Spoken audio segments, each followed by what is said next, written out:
Time to get ready to explain the Superman Doom storyline, so we're going to start with Red Daughter of Krypton, the complete story. If you've been to your comic book shop lately, you might have wanted to know what was going on with Supergirl and her having a red ring. Well, I'm here to explain that to you. So to understand how we got to this point, you need to understand a little bit about the new Supergirl and what's been up with the Red Lanterns. Supergirl is basically the same Supergirl we know in her origin. She crash landed on Earth years after her cousin, but before crash landing, she was rotating around the sun's orbit the whole time, basically supercharging her to be potentially more powerful than Superman himself. But she doesn't know how to contain her powers like he does. Now, add that to the fact that she doesn't understand much English, and she's feared by everyone on Earth, and she has this whole last girl of Krypton thing going on. She's been mostly depressed about everything. But she's been depressed with the sheer power that she has, which has led to a lot of angry destruction.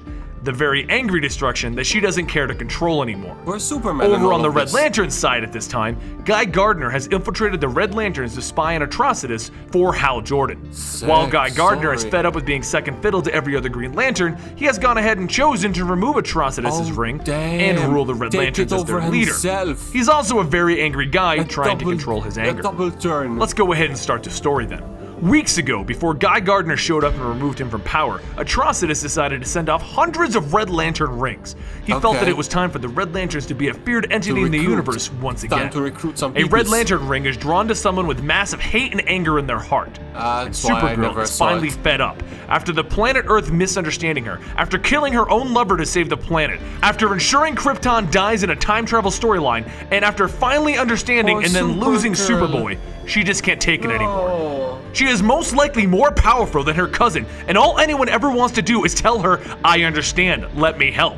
No one understands what she's been through, and it's only been weeks ago that she had an entire planet of her own people to herself. And poor Lobo has arrived at the worst time, and it looks like he can take her punishment. So she begins punching him through walls, and she just punches him around like a rag doll. She's just so angry, and no one will ever understand her. Her rage continues to grow as Lobo is trying to talk her down. But that's it. Supergirl has snapped, folks. But you know what the purpose of the Red Lantern ring is? To find those with immense rage in their heart and bestow the powers of the Red Lanterns onto them. Supergirl is now a Red Lantern. But there's a problem. You see, when the Red Lanterns are first made into Red Lanterns, they're mindless killing machines filled with napalm blood and a desire to see everything die. That is, before they get hit with the blood magic of the Red Lantern's blood pool. Well, Supergirl is on Earth, and there isn't a magical blood pool around here. But there is her one and only friend, Cybon. And Supergirl can't really help but feel like she wants to murder everything now. Why? But don't worry, guys. While Supergirl is a monster now, Cybon is secretly the Silver Banshee. And the two friends go toe-to-toe, with the Silver Banshee not wanting to hurt Supergirl. But how can you stop a murderous Red Lantern who has gone mindless? Well, it turns out the Silver Banshee just isn't enough to contain Supergirl. But remember what I said at the start? Supergirl possibly has more power than even Superman since she's been rotating the sun for years, and somehow she has the power to keep a small percentage of her sanity. She realizes that she's gonna kill her friend, so she redirects the hatred of the ring, and before anybody else can get hurt, she takes off at light speed going off-world. She goes farther and farther, not even sure where she's going, but now her rage is so far out of control, she just needs to get away from people. If she's near anybody, she doesn't know what she's gonna do. So if you're traveling through space as an evil Red Lantern full of rage, what do you think you'll come across? The Green Lantern Corps. Well, after being surprised by her arrival, they quickly knock her out and they secure her. And they start fighting her. Once Hal sees her, he realizes that she's Kryptonian. And since he knows Superman is a hero, he decides that he's gonna try and get her help, and they bring her to the Red Lanterns since Guy is currently running them. Well, once they get there, they set her free so they can figure out what's going on with her, and they realize that that was a bad idea because it takes all of them to throw her into the blood pool. Once she absorbs the blood pool, and she regains her sanity, she explains that her name is Kara Zor-El. Hal and Guy quickly realize that this is part of Superman's family. And how do you explain to the strongest man on Earth that his cousin has somehow gotten involved in the Lanterns' war? So Hal decides to leave Guy Gardner in charge of this and leaves Guy Gardner to take Supergirl back to Earth. Once they get there, Guy explains to Supergirl that the Reds now patrol the Earth sector after a deal he made with Hal a while back. But Guy Gardner decides that Supergirl is just going to be a distraction. So he decides to distract Supergirl so that he can break the news to Superman himself. Except that she kind of has super hearing and super speed, so she catches up pretty quickly. And it's then that she finds out that there's a downside to having all of this power. The red ring is now connected to her heart, and she's gonna be this way forever now. Oh And my while God. at first being a Red Lantern seemed like fun, being this way forever isn't exactly what she was planning. She takes off wanting to be left alone, but Superman tells Guy Gardner, "Don't worry, I got this. I'll talk to her." Oh, no. And she hits him with a boat. Yep, a boat. And then to vent her frustration, she burns a good chunk of the ocean up. With the initial Okay. tantrum over, she explains, why didn't anyone tell her about this forever thing before? Why is Guy Gardner keeping that from her? And he tells her, it isn't an easy thing to say, and they figured that Superman could help her. Oh, that's it. She's tired of everyone trying to help her. She never asked for help. Just leave her alone. And with that, it's decided. She's gonna stay with the Red Lanterns, and Superman will have to trust her to help herself. This isn't the last time that Superman's gonna see her as a Red Lantern, though. At this point, she joins the Red This Lanterns in their just war sounds against so Atrocitus and his Red conflicted. Lanterns. This is so That's a whole I don't different know what story to that she feel. becomes a part of. I'm But conflicted during so it, she much. befriends Bleez and learns how to control herself a bit. She also learns that having strength just isn't enough. You also need brains and power. And she Yeah. learns quite a I don't get it. Like, she went to Earth and she had like almost potentially stronger than Superman. So like, was she not taught, or did she just not want to be taught to practice? Like, Superman had a lot of time to get control of his powers. Supergirl probably had a lot less time. Why was she so vilified? And why?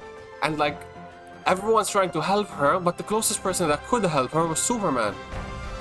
She just, I think I'm losing. I think I don't have a lot of context, because she's right. No one on Earth, none of the superheroes can understand what she's going through, except Superman.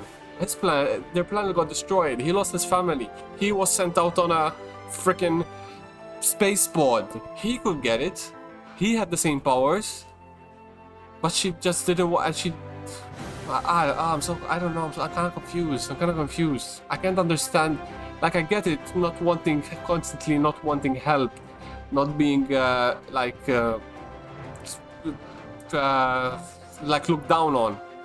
But there's nothing wrong with needed help. How old was Supergirl during this time? Was this a teenage like rebellion phase? I don't know. It's confusing to me. Supergirl has my heart. Melissa Benoist, the Supergirl. When I saw Supergirl on the CW, I just became such a fan of Supergirl in general. This is confusing me. bit with the Red Lanterns. But then we need to get back to an earlier character in the Supergirl storylines, the World Killers. These are the creations of Krypton that she fought early in the comic book history, and now they're looking for her. Well, eventually, Guy Gardner does the right thing. The Reds are about to go to war with themselves, and Guy Gardner doesn't think anyone is going to walk away from it. So, he kicks Supergirl out of the Red Lanterns, and he tells her that Mogo might be able to cure her.